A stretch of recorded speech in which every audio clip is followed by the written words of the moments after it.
৮ থেকে ৯ বছর পর আমি নিজের হাতে প্রথম আজ পিঠা বানালাম। শুনলে অনেকেই অবাক হয়ে যাবে, কারণ আমি পিঠা বানাতে পারতাম না।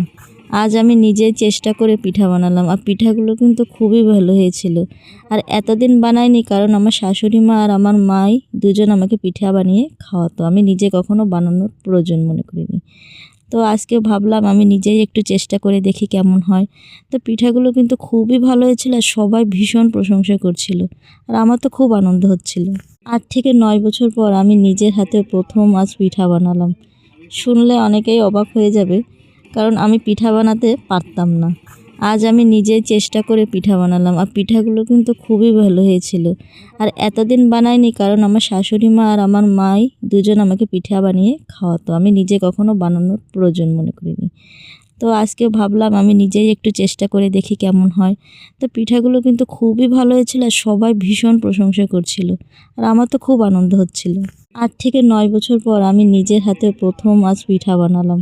শুনলে অনেকেই অবাক হয়ে যাবে, কারণ আমি পিঠা বানাতে পারতাম না। আজ আমি নিজেই চেষ্টা করে পিঠা বানালাম, আর পিঠাগুলো কিন্তু খুবই ভালো হয়েছিল। আর এতদিন বানাইনি, কারণ আমার শাশুড়ি মা আর আমার মাই দুজন আমাকে পিঠা বানিয়ে খাওয়াতো। আমি নিজে কখনো বানানোর প্রয়োজন মনে করিনি।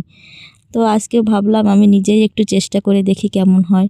তো পিঠাগুলো কিন্তু খুবই ভালো হয়েছিল, আর সবাই ভীষণ প্রশংসা করছিল। আর আমার তো খুব আনন্দ হচ্ছিল।